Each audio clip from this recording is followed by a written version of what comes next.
Welcome back to the Magnolia Media Podcast. I'm your host, Jonathan M. Ruggiero. And we pick up today's podcast with the NATO summit that happened in D.C. yesterday. The NATO summit was supposed to be yet another test for President Biden, how he would perform during the conference itself, and a promised 1-hour press conference afterward. After all, Biden has done fewer press conferences and fewer town halls than any president in modern history. It's as if he's being shielded, and with all these questions circling around about whether he should not be our candidate and not represent Democrats in the fall election as the presidential candidate, I have this to say and to remind everyone. We have a primary process, a process in which President Biden received 14 million votes, roughly what Hillary Clinton received in 2016. That was perhaps the time for a candidate like Gavin Newsom to step forward and really take the bull by the horns and attempt to beat President Biden. Instead, the party shielded him. They protected him from giving too many one-on-one interviews, live town halls, live speeches, with the exception of course, the State of the Union. But since the State of the Union address, we haven't gotten the same President Biden. And perhaps that's what's causing so much consternation within the Democratic Party at this current moment. Perhaps that's the culprit. However, Biden did manage to put some of the toothpaste back in the tube, which is unexpected, with a rather impressive press conference. After an hours-long NATO summit, one that ran over, the press conference, which was supposed to start at 6:30, didn't start until 7:30 and lasted for just about 50 minutes. All in all, the press conference was a positive for President Biden, with the exception of calling Vice President Kamala Harris Donald Trump and President Zelensky of Ukraine President Putin. Two very distinct and different people on both counts. However, he was engaged, at times very energetic, and again gave a full 50 minutes to, honestly, a press pool from around the world, as the world braces for the possibility of a second Trump term, a second Trump presidency, and of course, Project 2025. And as we speak about Project 2025 and some of the horror that's in there, Trump attempting to run away from Project 2025 after endorsing it in one private event after another, one which inevitably ends up being leaked, or a recording is made and leaked to the press, to the public. So we all learn about the horror, the tyrannical style in which he would lead if reelected. More on that in a moment. The question now really is, when will President Biden get the memo and choose to retire?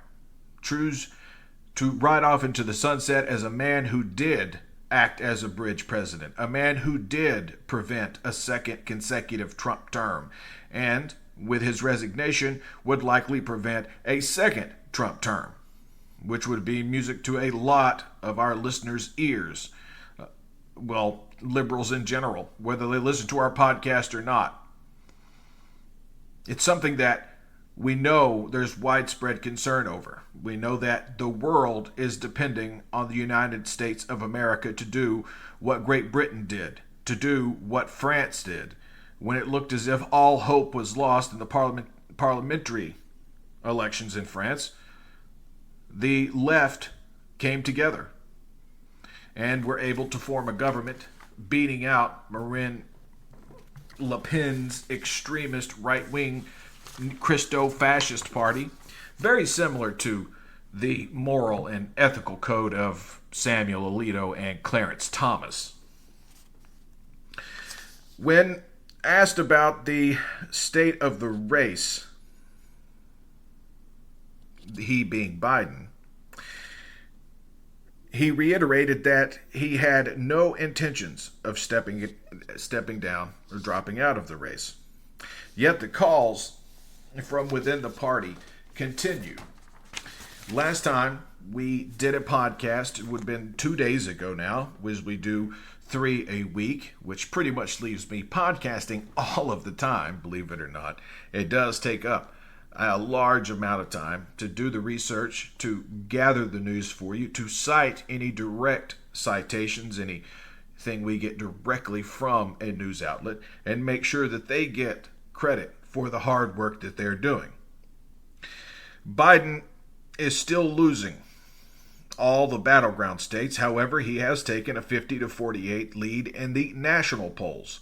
Although when you count in the dark horse candidates being funded by Trump-backed groups and Trump-backed billionaires to try and stop President Biden from being reelected, then they're about even. When you count JFK, or RFK Jr. rather, forgive me, as JFK Jr.'s body just turned over in its grave. But the internal polls leaked by the White House show Kamala Harris is doing 1 percentage point worse nationally than President Biden. We don't know how Kamala Harris stacks up against Trump in the battleground states, which was kind of an underhanded move. I understand Biden feels pressured. Biden feels under attack from within. Even the CBC, the Congressional Black Caucus, is divided, split on whether Biden should remain the candidate. And let's be frank, like George Clooney said, and was summarily roasted online for having said it, you can't fight biology. You can't debate with biology. It is what it is, and there needs to be some age gating on the high end. Meanwhile, we learn from within the Trump campaign, now the Trump administration, as we got used to saying that over the 4 years of nightmare and headache that were the Trump presidency. His worst nightmare is to be up on a stage with California Governor Gavin Newsom. Now, we've known for a long time that Kamala Harris was, unpopular, with her likability or favorability ratings being in the high 30s for most of the last 3.5 or so years. So, does it make a lot of sense to step down and hand everything over to an unpopular vice president? Not only that, she is a minority, she is a female. And we've seen a female candidate blow up in our face before. Hillary Clinton, of course, to whom I am referring. The polls that I have seen comparing Kamala Harris to Joe Biden pretty much tells the same story. They're pretty much linked together. The easiest thing for President Biden to do would be to retire and again hand things over to Kamala Harris. But does that ensure us a victory in any way? I mean, will that really quell fears about Biden? Now, the one advantage she would have is that standing on stage with a 350-pound obese felon and sexual predator, at least, and he's been found civilly liable of sexual assault, it does give her some stature. It gives her status. Immediately, she's a fresh face. She hasn't been the leader. She's been the vice president and second in command in case something were to happen to President Biden. Could she be a better option? Is she the best option? Is she the best candidate out there? Democrats have such a deep bench. Again, sort of starting with Governor Gavin Newsom, who is, of course, a close friend of Kamala Harris's. Shapiro, the governor of Pennsylvania, the governor of Kentucky, Andy Beshear, The governor of Michigan, Gretchen Whitmer, who has already said she will not throw her hat in the ring for any sort of convention vote, any type of delegate vote that might take place. Although we know what to expect from politicians. Never say never, because, well, the opportunity hasn't actually shown itself yet. It is difficult to envision President Biden going forward, constantly having to answer these questions and being held to an entirely different standard than Dementia J. Trump. Felon Dementia J. Trump. It's absolutely amazing that this is a close race. And I have to wonder what in the hell is going on with the percentage of America that thinks he's somehow a good idea. It's fascism. And President Biden is at a crossroads when it comes to his legacy. And perhaps, especially in your 80s, legacy should be something you're focused on, something you're thinking about. If Biden walks off into the sunset in January of 2025, having turned the reins over to the Democratic Party for a process to find another nominee and gear up all at once and really, really take it to Donald Trump, I don't think money will be an issue, especially for a candidate as charismatic, as strikingly handsome, and in great shape as Gavin Newsom. Gavin Newsom also has no problem going right into the lion's den, as he's been on Sean Hannity's show a couple of times and has absolutely humiliated him. There's no reason to think that a dumber version of Sean Hannity and Donald Trump, who only knows how to yell and lie, would do any better sharing a stage with Gavin Newsom. Suddenly, Democrats would have the more charming, the more handsome, and the more effective candidate with which to campaign. It would be almost instant. But again, we're getting ahead of ourselves because the man with the delegates, the man with control of the process, has said under no circumstance will he step down.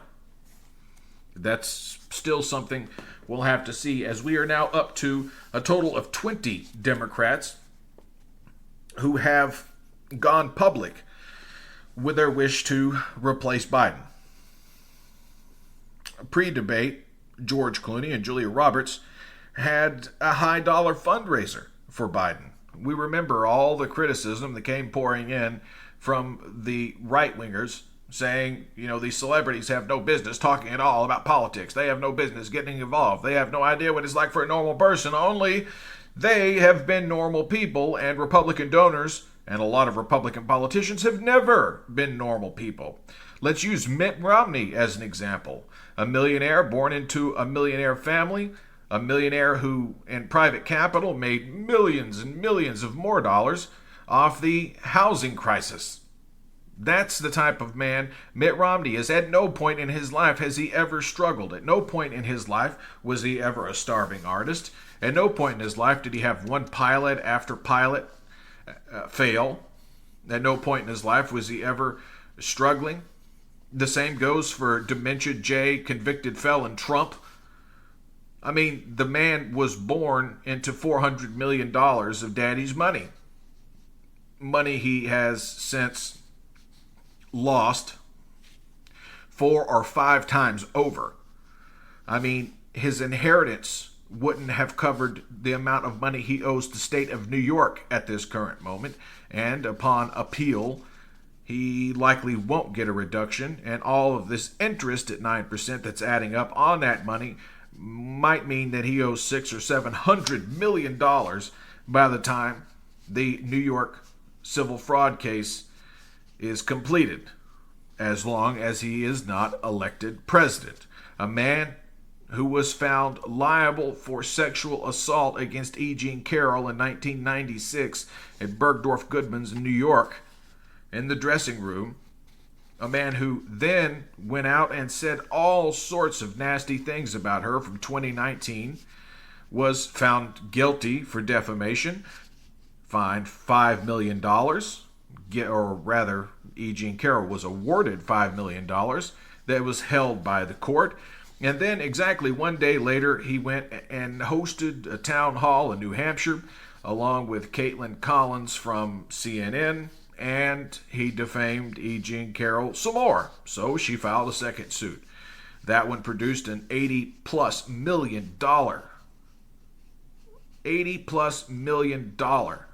finding by the court, as there was no question of his guilt, just how much money he should have to pay this woman for defaming her once again, his rape victim. Let's remember that. A rape victim. So, bouncing back and forth from topic to topic, back to Biden for a moment. Again, the Biden press conference went fairly well. In order to stop these calls for him to step aside, if he truly doesn't want to, he's going to have to do this type of press conference 2, 3, 4 times a week. He's going to have to do live, no teleprompter, campaign events. He's going to have to sit down for town halls. Again, no teleprompter. He has to be able to think on his feet in order to impress the American people back into believing in him and supporting him again, to get his coalition, the coalition that produced almost 82 million votes and blew Trump out of the water. I mean, Biden won Georgia. Georgia, for Christ's sake. I live in Tennessee, about 75, 80 miles from the Georgia border, and I can tell you it's an enormous accomplishment. Enormous. Arizona, the home of modern conservatism. Well, modern conservatism up until Trumpism took over the Republican Party, was also flipped by Joe Biden. Now, these are not traditional swing states, and I'm not sure why they go into the swing state calculator, especially since it seems like the Biden campaign is focused more on North Carolina this go-around than they are Georgia. At least in Georgia, their chief surrogate has been Vice President Kamala Harris. So if they want to excite and re-engage voters, minority voters, young voters, voters who have sort of fled Biden since 2020, perhaps Kamala Harris could pull some of those people back. But at the same time, Biden is doing very, very well with college-educated women and with white college-educated men. So it's hard to say. I don't think Kamala Harris risks losing any support from that very, very, very reliable group. In my humble opinion, I do think she would do a little better than Biden. And the quicker this happens, the quicker he comes out and says he's not going to be a part of the party's future, it's time for him to step aside, the quicker we can move on from this chapter of what has been chaotic for the Democratic Party. Especially since Biden has not been able to get above water in the key swing states. The key swing states being Nevada, Wisconsin, Michigan, and Pennsylvania.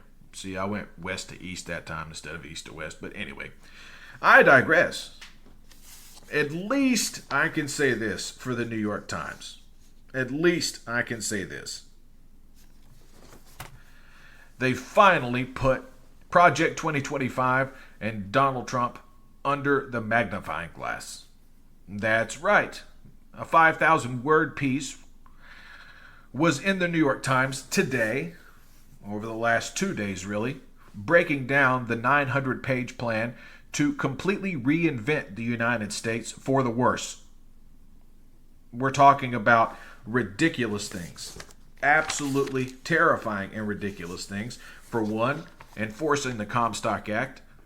Remember, if reelected, Trump would be entering office immune from any type of prosecution. He would not be able to be held responsible for any of his terrible, terrible actions, and actions I'm sure he'll take including having protesters shot by the National Guard. So when we're out there protesting this time, the way we did in 2018 and 2019, we have to fear not beanbags, but real bullets. Because he can't be held responsible for any of it. Not according to this illegitimate, pro-fascist, pro-Christo-fascist, 6 conservative majority Supreme Court. The 6 conservatives that make up the majority on this court are a frightening bunch of lunatics. People who believe they're in some sort of existential war. A war they lost 100 years ago when women got the right to vote in 1919. At least white women got the right to vote. I mean, at what point are people going to wake up and say they're going to attack the Postal Service for mailing legal mail, which at the current moment does mean they can ship abortion pills. Mifepristone, for example, can be shipped from legal states to illegal states, as the United States has essentially been broken up into little pieces. A patchwork of abortion rights has appeared. In the southeastern United States, with the exception of Virginia, there is no abortion, and in most of those states, there's no exception for rape or incest. So they want to build on that. They want to outlaw divorce without reason. In other words, irreconcilable differences would not be enough to get a divorce. So not only do they want to control uteruses, they also want to control your right to get out of a marriage. They obviously want to crack down on the LGBTQ community, making that their experience as horrifying as possible in the United States of America. They want to round up 10 to 11 million undocumented people in the United States and put them in camps, if that doesn't sound familiar to you, especially after Trump's right out of the Hitler playbook called immigrants, or said that immigrants were poisoning the blood of our country. Poisoning the blood of our country? Does that sound familiar to anyone who has ever seen a documentary or even a film about Adolf Hitler?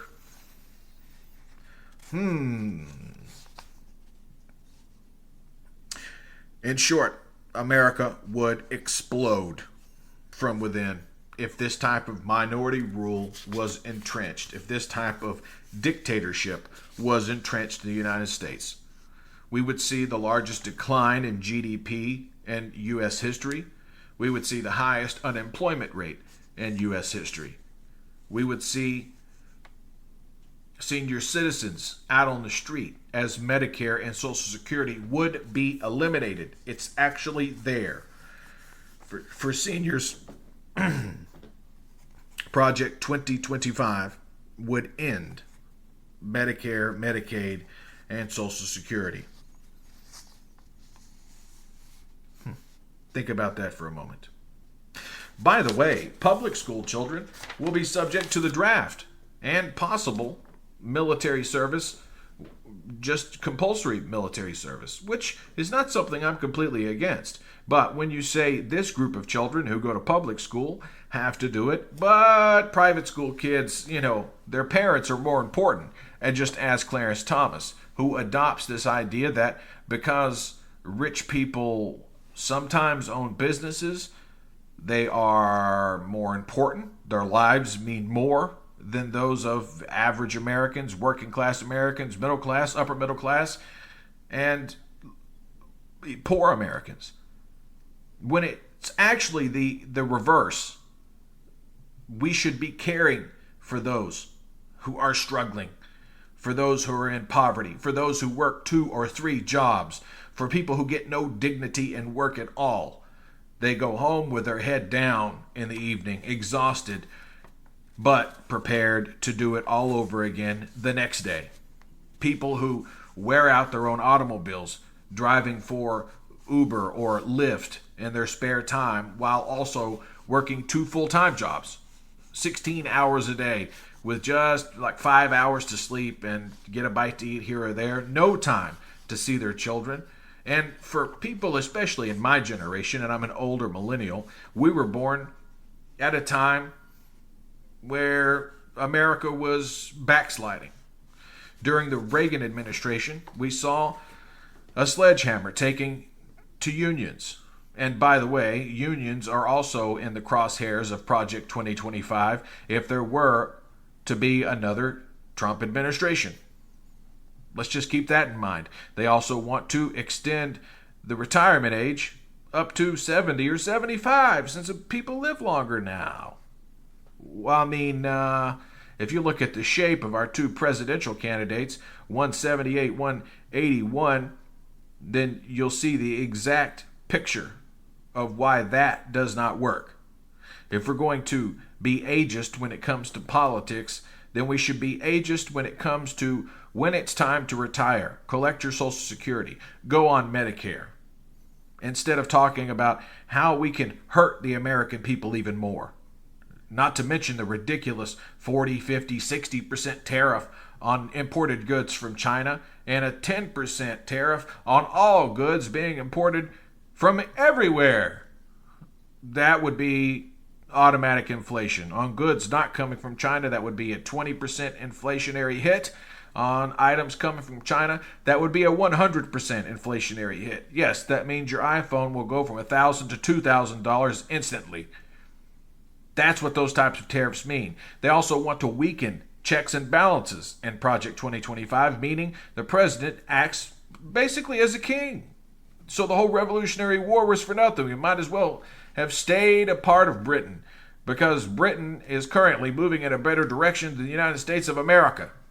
And that's true for the first time in 4 years, as they just had sweeping elections that brought the Labor Party into power, finally, after 14 years of watching the Tory party just slowly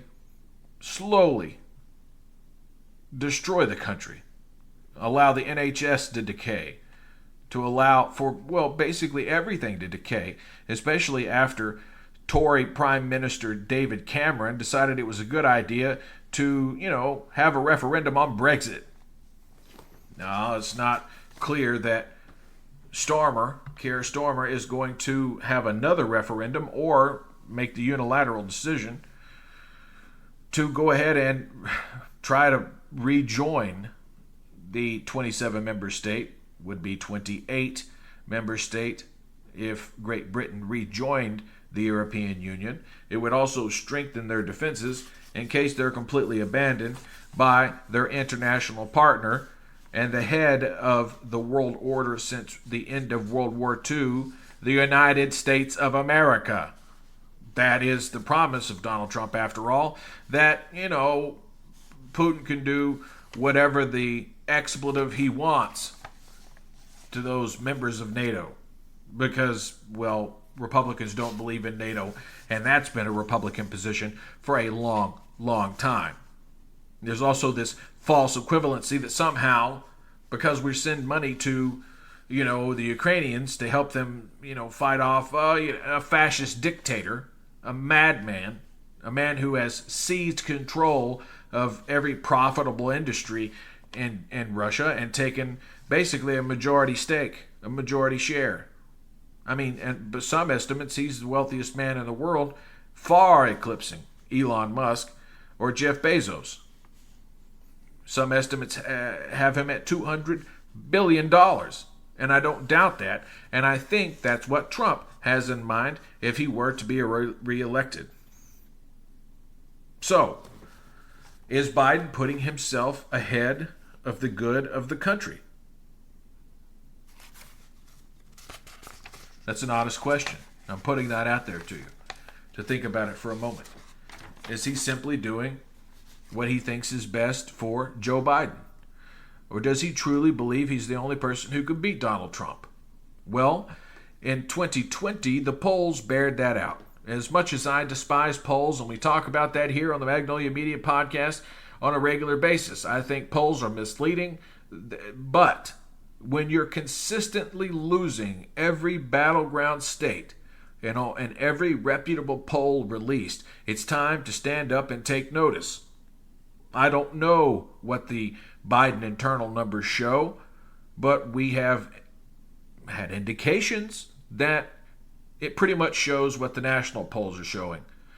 While it might be closer in internal polling, the Biden administration does seem to be losing ground in Pennsylvania, in Michigan, and in Wisconsin. And I've lived in Pennsylvania, and believe me, there are enough morons in those rural counties of Pennsylvania to actually flip that state back to Donald Trump, especially if there's not high enthusiasm among Democrats, because we don't have demagogues and God kings.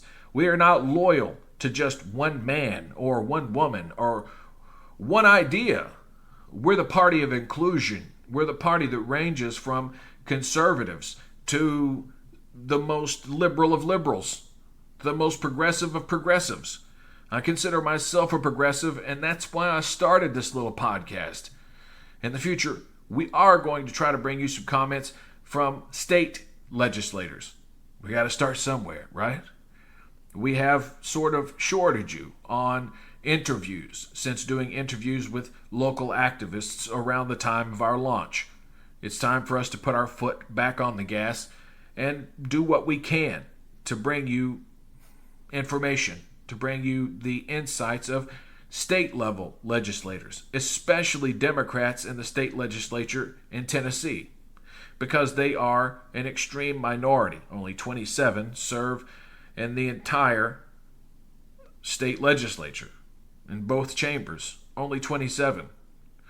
Out of 9 congressional seats, despite the fact 40% of Tennesseans vote Democrat already, and that's with extremely low turnout, we only have 1 congressional seat. And of course, that's Steve Cohen in the Memphis area. Quite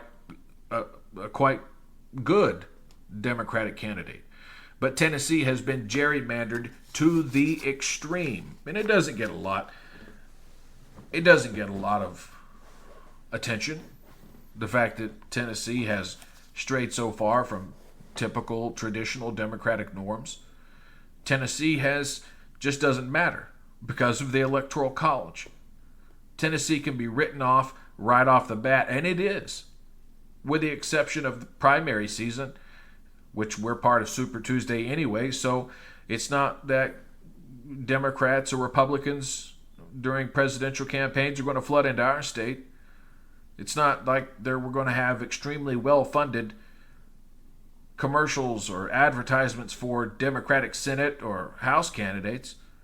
Why waste the money when it can be spent somewhere else? We currently have that situation with Representative Gloria Johnson, who actually represents my part of Knoxville. She would be an excellent senator and an excellent addition to the Democratic Party in Washington, D.C.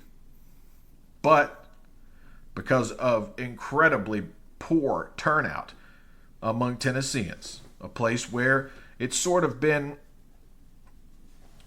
fertile soil for them to experiment, that is, them being the far right in the United States, as it is sort of the buckle of the Bible Belt. As Tennessee has a couple of great cities, big cities at that. Nashville, wonderful town. Memphis, awesome town. Knoxville, Chattanooga, the Tri-Cities. Of course, that's Bristol, Johnson City, Kingsport, sort of act as one major metropolitan area. If we saw turnout hit 70, 72, 73, 74% in the state of Tennessee, who knows how close Tennessee elections would be. For governor, maybe we wouldn't be stuck with a religious zealot like Bill Lee, a man who told us during the pandemic to just pray real hard, and hopefully that would scare the virus away. Well, I'm pretty sure there were people in hospital rooms whose family members were being put on ventilators who were praying pretty damn hard, Governor Lee. They were probably praying their asses off, and their loved ones died anyway. But that's your policy, right? Your policy is just pray about it. Just pray about it. Well, you know the old adage, pray in one hand and in the shit in the other, and see which one fills up first. 10 times out of 10, it's not going to be the hand you have extended for answered prayer.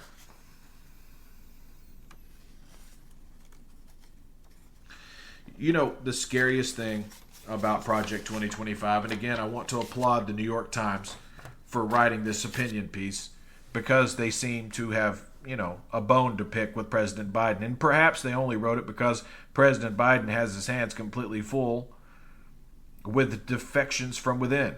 And perhaps those defections are a good idea. I don't know. Maybe it is best if President Biden wraps it up and says, this is enough.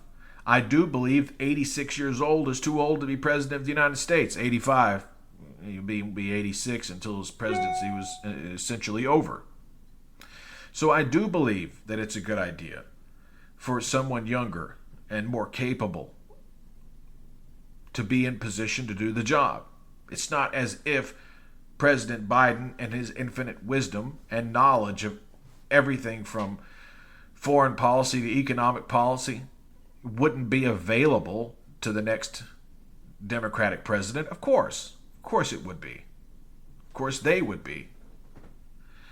However, he has to agree that it's time to ride off into the sunset, because if he runs and he loses, he will be remembered as a villain, as a man who opened the door to a second Trump administration, Project 2025, Project 47, whatever. He would open the door to us having a reality TV president all over again, only one with a bone to pick, who promises retribution and revenge using the IRS and the Department of Justice, which he will essentially run, since all the rules have been thrown out the window by this Christo-fascist majority on the Supreme Court. An illegitimate Supreme Court who has several illegal rulings on the books.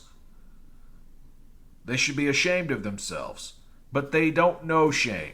Just like Sam Alito making up excuses and throwing Martha Ann under the bus.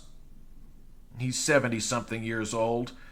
He's a grown man who sits on the Supreme Court, and he can't take responsibility for an appeal to heaven flag used by the January 6 rioters, the terrorists who attacked the Capitol on January 6, 2021.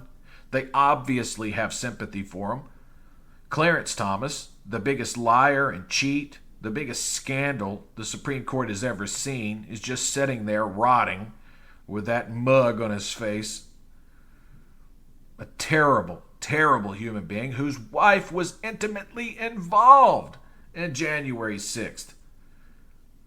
On the Media, one of the great podcasts out there, one of the great radio shows out there, brought to you by NPR, WNYC, the New York City station, did a deep dive into the extremists leading up to January 6, 2021.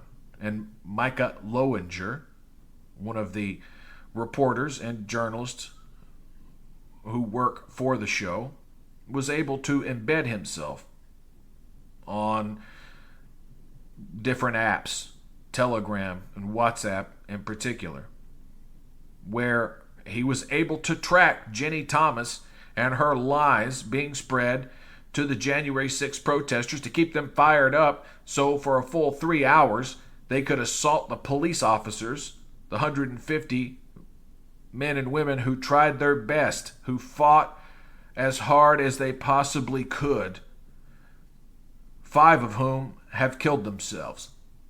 Others, permanently retired like Michael Fanone because of traumatic brain injury and because he fought himself into a heart attack. Or Harry Dunn, who tried to lead the protesters toward him and away from the Senate chamber. This way, guys, putting himself in incredible danger. And the one person actually shot by Capitol Police that day, Ashley Babbitt, she had been radicalized by the people around her. She'd been radicalized by what she thought were friends. Well, friends don't lead you to try to overthrow a democratically elected government and then get killed for it because she decided she was going to be the thing that kept the door wedged open. It's ridiculous. And good for the Department of Justice, good on the police for not releasing that officer's name. He doesn't deserve the headache that would come with the right, the conservatives, the Fox News of this country, the Newsmax, the OANN, the open liars, those who have no shame whatsoever from attacking the poor woman, or attacking the poor officer, rather. The officer did what was necessary, and what, if they had, the National Guard, for example, the way they will this January 6th, there would have been a lot more dead MAGA followers, dead QAnon believers, twisted, sick people who want to blame their shortcomings on everyone else. It's everyone else's fault that you didn't make it. It's everyone else's fault that you didn't get the job you wanted, or you didn't get the degree you wanted, or that you didn't get this or that. People have overcome great obstacles in this country. There are former members of street gangs doing neurosurgery in the United States of America because they were able to bounce back. If your hardship beats that of a street kid from South Central Los Angeles in the 1980s, I'd like to hear about it. Hell, I think it'd make a great book. People have fought through incredible circumstances that shouldn't exist in a country with the kind of wealth of the United States. There should be some sort of system, a system of true rehabilitation for people who wind up incarcerated for one reason or another. There should be far fewer reasons a person could be incarcerated in the first place in the United States. But these loathsome creatures who want to, blame migrants. It's migrants' fault. It's migrants who've taken my job. No, they didn't. In fact, they took a job you would never dream of working because you're simply too good for it. But there are jobs that are just terrifying. Working as the killer on a slaughterhouse floor in a beef plant or a pork plant, is that something you'd like to do? Is that something that sounds appealing to you? Is that the job that was taken away? And I'm being serious. Because at the meatpacking plant near my home, here in Tennessee, the kill floor is 100% El Salvadorian, 100% Mexican, 100% Latin American, Central American, and South American. Hispanic people do that work that would haunt our nightmares. So I don't believe in the term illegal alien as if they landed from Mars. No, they came from one country away. It's just that too many people in this country are too small-minded to appreciate the fact these are just human beings. Sure, they don't have the right documentation. It takes years to get in front of a judge and to find out what your status will be or whether or not your case will be upheld and you'll be allowed to stay in the United States after walking across Mexico. I don't want to be left on a street corner somewhere to sleep or try to get a couple hours of sleep while I trek over 1,000 miles across one of the hottest countries on earth, hot and dry. Let's not forget that. And we've seen how our border patrol is completely out of control. We've seen how these riled up wannabe cowboys have whipped and beaten Haitian migrants. We've seen that treatment. We don't want more of it. So, bouncing back again, forgetting about, well, not forgetting about, but setting aside the Trump drama for just a moment. What do Democrats do now? President Biden says he will not go, although the consensus, 70+% of the country believes he's too old to be president for a second term. He said he was a bridge president. Should he retire and more or less anoint Kamala Harris? Should there be some sort of official retirement and then a competition for delegates at the convention? Is it going to take President Obama going down to speak to President Biden face to face? Is it going to take Bill Clinton joining him? Perhaps George W. Bush? Is it going to take that sort of full court press to get Biden to realize he probably won't win? And just by fact, the other candidate will be likely in their 50s. They will get a big boost in the polls because most Americans believe almost 80 is too old to be president for 4 years. I mean, look at Donald Trump now. Look at how fat and bloated, how old, how worn out and ragged he looks now. Imagine what 4 years of being a dictator will do. Not only that, we probably won't get rid of him in 4 years. If he's alive in 4 years, he will not give up the mantle of president, even though he would have, he would be out of terms. He would be term limited. He would ignore that, and the Supreme Court would allow it.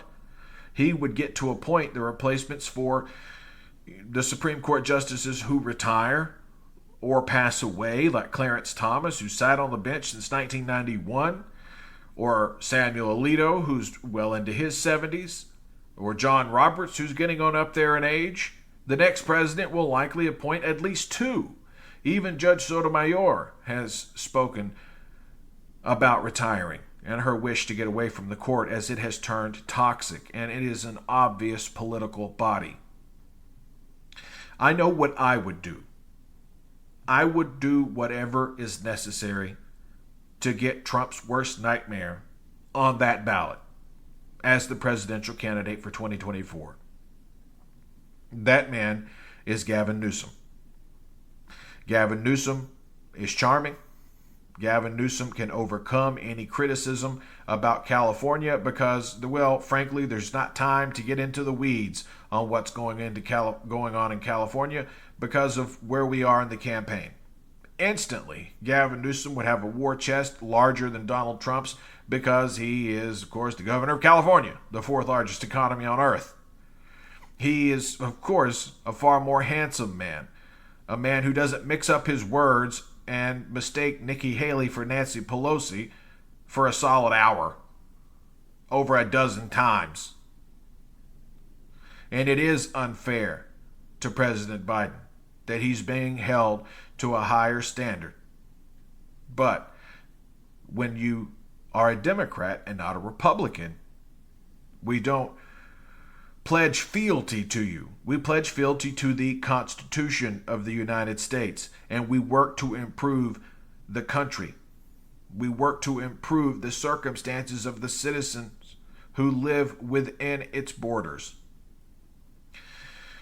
Whether they are citizens or temporary workers or migrants working on citizenship or whatever the case may be, we work to improve their circumstances and to protect those who have been here for a long, long time under whatever set of circumstances, whether they were undocumented this entire time, whatever. If they're married to an American citizen. Oh, and part of Project 2025 would end birthright citizenship. So just being born in the United States doesn't mean you're guaranteed to be a citizen. It's sick, it's twisted, it's demented.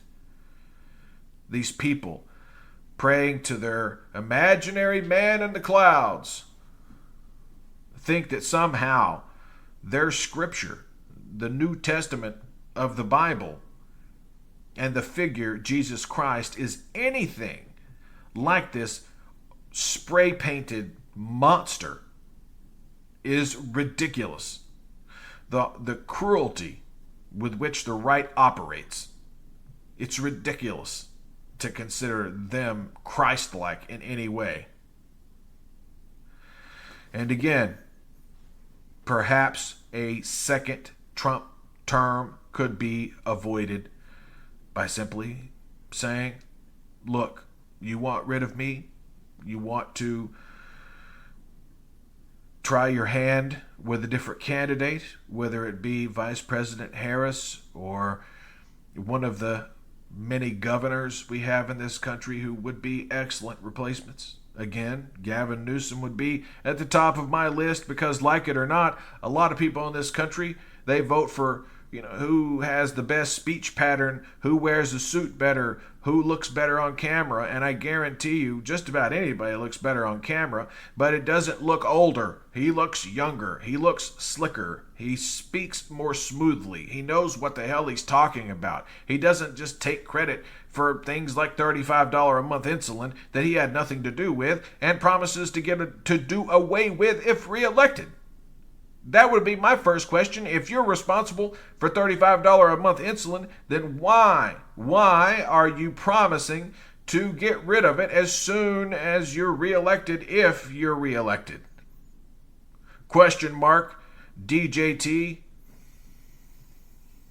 We won't get an answer to that. It's just more spinning, more bullshit, more nonsense from America's biggest bullshitter. Please, stay away from him. He's toxic. And let's see who we can call up from AAA or from the bench and actually compete in a serious way against this madman and his locked-in base of about 35 to 40%. The rest are swing voters that can be persuaded one way or the other, or Republicans who just hate their choice but they're going to hold their nose. If they're given some option of someone who's younger, someone who has the energy, the true energy to be president, to impress foreign leaders, to lead our military, a man who hasn't called fallen heroes suckers and losers. That's right, suckers and losers. It's not the media making it up. That's an illusion in your own mind because you've been told that by an insane dictatorial lunatic. Get out of it. Get it out of your mind. Get it out of your system because it's pure, ungarnered trash. And you don't want to align yourself with that, with trash. You don't want to be a member of the American Nazi Party having dinner with people like Nick Fuentes. I didn't know who he is over here. At any rate, we appreciate your support. We appreciate you tuning into our podcast. Please check out my social media. Follow me on Instagram at MagnoliaJohn2024. $5 at Patreon really goes a long way to helping this podcast stay on the air. We are the South's first and only outwardly progressive news outlet. We bring you sort of consolidated news stories of the day, especially when it comes to politics. We are going to talk politics with you as often as we possibly can. You can hear our podcast wherever you get your podcasts, Tuesdays, Thursdays, and Saturdays, with a possible Friday edition if we have enough people. Sign up at patreon.com/Magnolia Media Network. Now, this is the podcast, so search Magnolia Media Pod wherever you get your podcasts to tune in the future. Again, I do Instagram lives. I do lives on YouTube. I'll always give you an update and let you know what's going on Twitter X. You can find me at Magnolia John, or on Instagram at Magnolia John 2024. The year of our founding. At any rate, Again, we appreciate you tuning in to the Magnolia Media Podcast. I'm your host, Jonathan M. Ruggiero. And until next time, be well.